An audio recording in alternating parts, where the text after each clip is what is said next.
you trying to tell me that you and Colin sleep in the same sheets at the same time? This is the story of what happened to June Brown after she left EastEnders for good, covering the final 2 years of a life already marked by more loss than most people ever endure.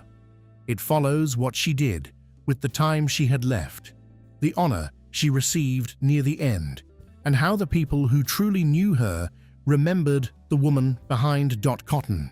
A title like Tragic Final Years points in one direction, but June Brown's last chapter does not quite fit it.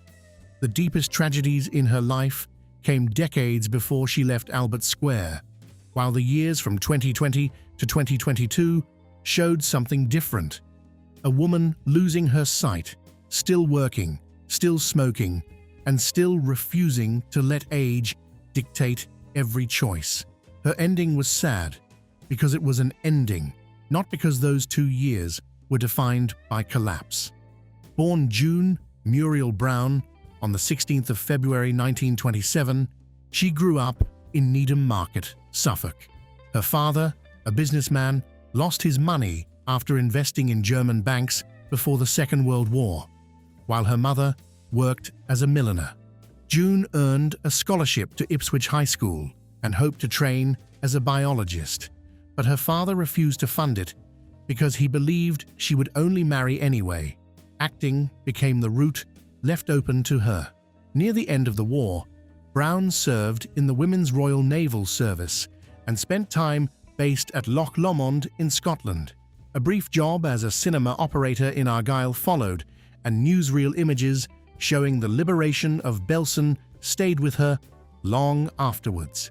Training at the Old Vic Theatre School in London came next, leading to touring work in productions such as The Taming of the Shrew, and later an appearance in The National alongside Judi Dench. She built the career slowly. When EastEnders hired her in 1985, June Brown was not arriving as a fashionable new star. She was a working actress claiming unemployment benefit, and Leslie Grantham recommended her after seeing her in Minder. Cotton, the chain-smoking, Bible-quoting launderette worker, was supposed to provide 3 months of employment so Brown could repay money borrowed from her sister. Instead, the part lasted 35 years across 2 stints, separated by a break from 1993 to 1997, and eventually added up to 2,884 episodes. One episode displayed the full extent of what she could do.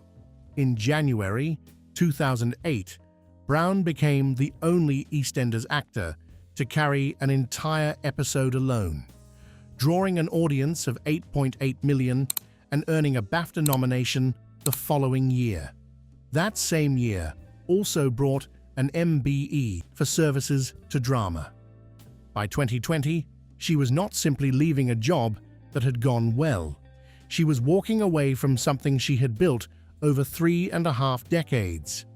The number 2,884 sounds neat on paper, but the work behind it was anything but neat.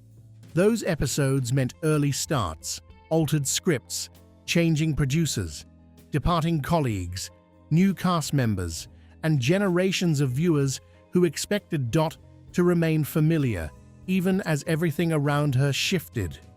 Brown could make the character comic, frightened, loyal, infuriating, judgmental, and unexpectedly gentle, sometimes within the same run of episodes. That range made Dot feel human. Viewers could recognize the disapproval, fear, gossip, faith, and tenderness without ever feeling that Brown had switched from one version of the character to another. By the time she left, Dot belonged to the program's identity as much as the Queen Vic or Albert Square itself. 35 years had turned a temporary role into shared television memory.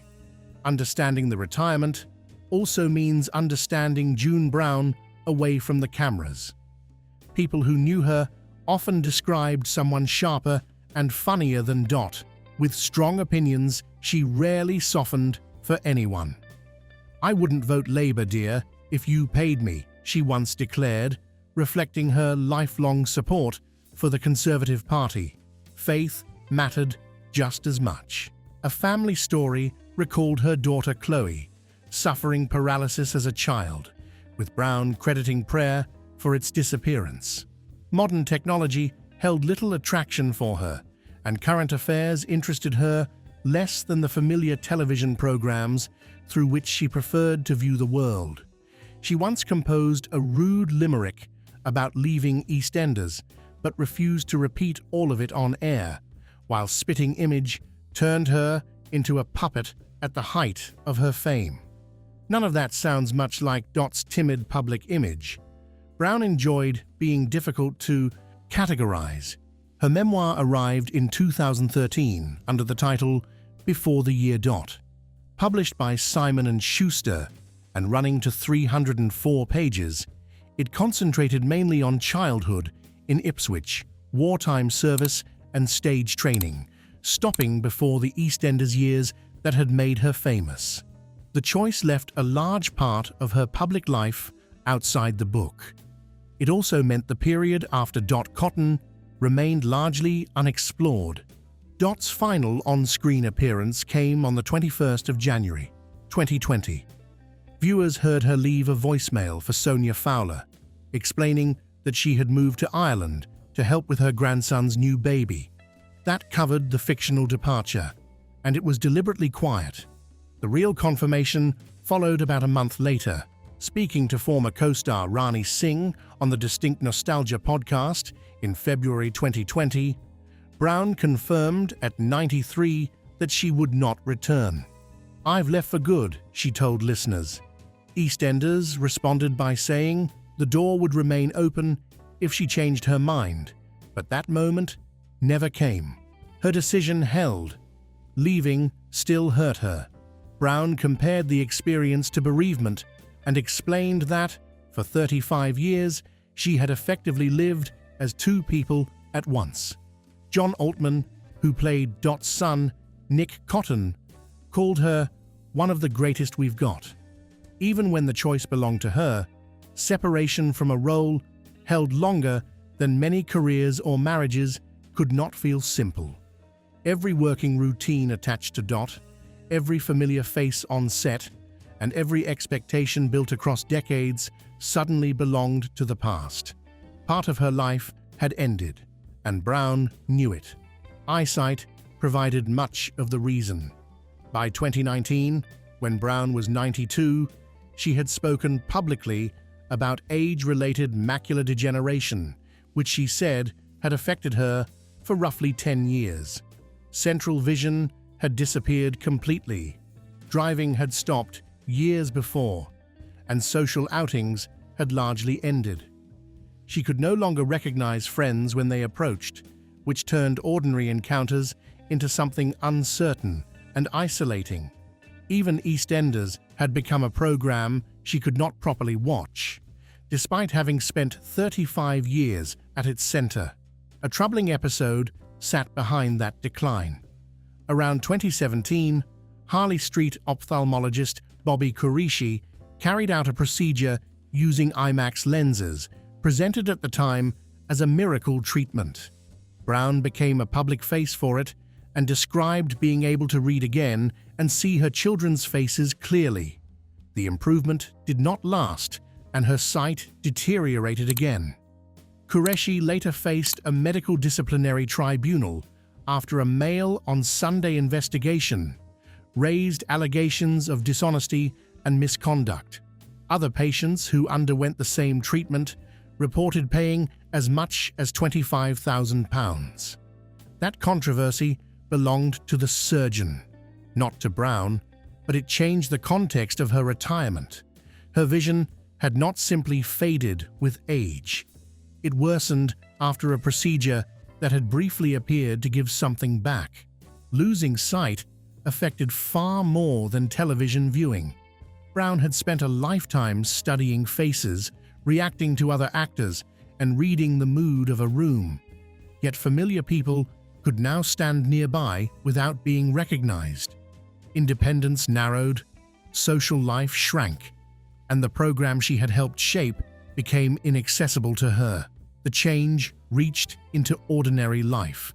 Her next job, though, relied on the one instrument age had not taken from her. Retirement never fully arrived. 10 months after leaving EastEnders, while almost completely blind, Brown accepted her first post-soap acting role in December 2020. Missing You, an audio drama released on Boxing Day, cast her as Margie, a mother separated from her son during the pandemic.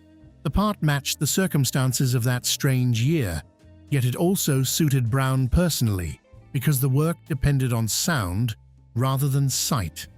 She could no longer rely on faces or movement. Voice, timing, and instinct still belonged to her. That choice matched something she had told Kirsty Young on Desert Island Discs around her 90th birthday in 2017. Brown could enter work feeling like death warmed up, then find herself coming alive once the job began. She believed work kept her going, while loneliness and the absence of anything to aim for killed older people more surely than age alone. Acting gave her a reason to turn up. She kept turning up. Nobody was going to persuade her to abandon every pleasure either. During a 2019 Radio Times interview at 93, Brown stated, "I'm going to die of something fairly soon." Despair was not the point. She saw little reason to surrender dark chocolate, despite being allergic to it, along with red wine and cigarettes after more than 70 years of smoking. She knew the risks and chose enjoyment anyway. Taken alone, the remark can sound careless, but for Brown, it also concerned control. Much of her sight had already gone. Age had reduced her independence, and other people naturally had ideas about how someone in her position should behave. She rejected the idea that living slightly longer mattered more than retaining every small pleasure. The habits were not harmless, and she never pretended otherwise. Her refusal was stubborn, funny, and completely in character. Recognition arrived near the end. In December 2021, at 94, Brown appeared in the New Year Honours List and received an OBE, making her an Officer of the Order of the British Empire for services to drama and charity. The award upgraded the MBE she had received in 2008. Less than 4 months remained before her death. There was almost nothing left for June Brown to prove by then. She had created one of British television's most enduring characters, held an episode alone, and lived long enough to watch Dot Cotton become something close to a national institution. The OBE did not establish that legacy because the work already had. Its timing simply ensured her final months carried public recognition, rather than quiet disappearance. Brown had left EastEnders without a large farewell episode, but the country still marked what she had contributed before her life ended. By early 2022, friends could see that her strength was fading. John Altman visited roughly a month before her death and noticed that Brown had slowed down considerably and seemed much more tired. Yet one detail shaped the way he described her ending. She didn't have to go into a home or anything, he explained, because her family gathered around and cared for her themselves. June Brown died at home in Surrey on Sunday, the 3rd of April, 2022, with her family beside her. She was 95. Her relatives announced that she had passed away very peacefully at her home in Surrey, while EastEnders called her irreplaceable and promised that we shall all be raising a sweet sherry in June's memory. There was no hospital ending or sudden public crisis. She died in her own house, surrounded by people she loved after spending most of 70 years working. The genuine tragedy in Brown's life belongs much earlier. One of 5 children, she lost her younger brother John Peter to pneumonia in 1932 when he was only 15 days old. 2 years later, her elder sister Maurice died at 8 from a meningitis-like illness. Brown carried that second loss for the rest of her life. Marriage brought another devastating blow.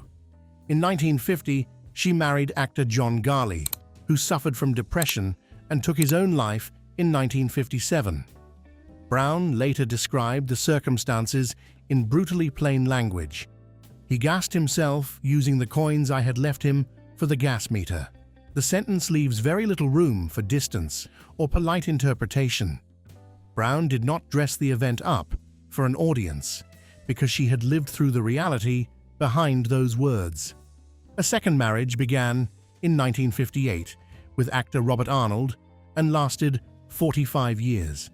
Their second daughter, also named Chloe, arrived prematurely and died after 16 days.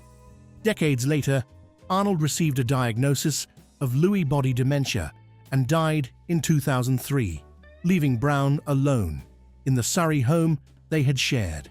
Grief kept returning in different forms, first through sudden death and later through the long decline of someone with whom she had shared most of her adult life. That history explains why calling only her final 2 years tragic misses the shape of the life. Before leaving EastEnders in 2020, Brown had already carried the deaths of a brother, sister, husband and infant daughter for most of 7 decades. On the other side of those losses, she still built an acting career, sustained a 45-year marriage, and raised 5 surviving children. The sorrow remained, but it did not consume every part of what followed. Nothing about that survival needs to be turned into a tidy lesson. Brown did not escape grief, nor did later success erase it. She continued acting after losing siblings in childhood, rebuilt her life following her first husband's suicide, raised a family after the death of a baby daughter, and worked through her second husband's illness and the loneliness that followed. That history explains the toughness colleagues recognized without turning her into someone untouched by pain. By the time age and blindness stripped away parts of her independence, she had spent a lifetime continuing after losses that could not be repaired, while refusing to let those losses become the only story anyone told about her. Tributes spread quickly when her death became public. Piers Morgan called Dot Cotton one of the all-time great performances in British television, while Stephen Fry remembered Brown as a tireless and fearless LGBT ally. He pointed specifically to her support during the years of HIV and AIDS and the Section 28 legislation. The woman behind Dot had reached people far beyond soap audiences. Her departure from Albert Square had always felt unresolved because Dot simply moved to Ireland without appearing for a final goodbye. That choice was deliberate. Executive producer Chris Crenshaw later explained that Brown did not want the character's story to end while she remained alive, saying, "She never wanted Dot's time to end while she was still with us." Only after Brown died could EastEnders close the story properly, which meant Dot's delayed farewell respected the actress's wishes rather than correcting an oversight. A memorial episode aired in December 2022 and brought back figures from the program's past, including Mary the Punk, Lofty, and Colin and Barry, for Dot's on-screen funeral. Natalie Cassidy, who had played Sonia Fowler opposite Brown for years, led the episode while grieving a real friend. "It was very, very difficult for me because obviously I've lost a dear friend," she later admitted. Cassidy also remembered Brown still going to nightclubs at 82, then summed up the tribute with 5 words: "I think I did her proud." Waiting until after Brown's death gave the program 2 farewells at once. Albert Square mourned one of its longest-serving residents, while the cast said goodbye to a woman who had helped define EastEnders itself. Familiar faces from earlier years placed Dot back inside the program's full history, and Cassidy's grief added something no performance could manufacture. Viewers were watching a fictional community mourn Dot, while the actors were processing the death of June Brown at the same time. The absence was real. Nobody on that set could simply replace her. June Brown's final years were not tragic in the usual sense. The tragedy belonged mainly to earlier decades, marked by the deaths of a brother and sister, her first husband's suicide, an infant daughter's death, and her second husband's decline with dementia. Between 2020 and 2022, she left a role held for 35 years on her own terms, even though the separation hurt.